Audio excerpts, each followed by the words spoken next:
Being part of SIT has been an eye-opener through all modules and areas we worked on all this month. Being a teacher is being a learner, and as one I grew and I moved from my comfort zone. It all comes to an end, and it's the moment to summarize and try to compress all in a couple of words.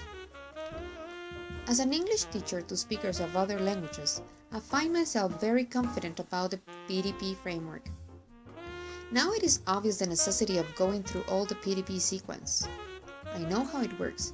I could experience it and be witness of learning happening during a lesson that became an epiphany, where my biggest aha came to me.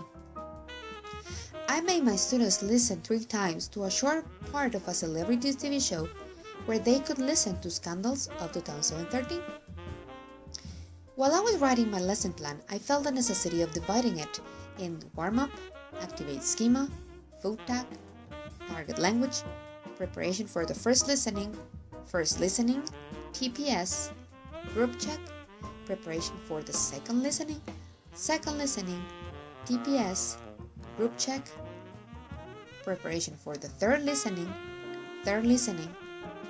group check, and the post-activity.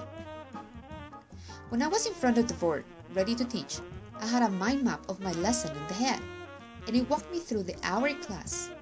My students completed the task with no trouble. A class before, I did not have the same experience. They were struggling. I gave them a task that I changed at the last minute. They were suffering, I was suffering with them, and it was difficult for me to understand why didn't they answer my question. Is it a hard question? Was it a difficult or elevated listening?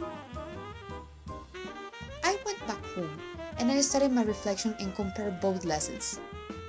And it came to me: prepare students for the tasks. In other words, the correct scaffold provides students confidence and the necessary tools to complete tasks. Now it sounds like I discovered the use of a whiteboard in a class, but it is amazing that when you want your students to learn, you will help them. I used to think on difficult tasks. I was being evil. And I wanted to see how much they could do. That was not teaching. I have to generalize that during a listening lesson, scaffolding it, looking for the correct target language, providing different levels of understanding, and tasks adapted to the listenings will make students complete them with no difficulty. This will help them to feel proud, happy, accomplished, and will create a motivated group, confident and proud. After finishing, I was left with some questions. Now what? What's next? When you realize that you didn't know, it feels like coming out of a dark cave. SIT make me remember what it is to teach. I definitely love teaching.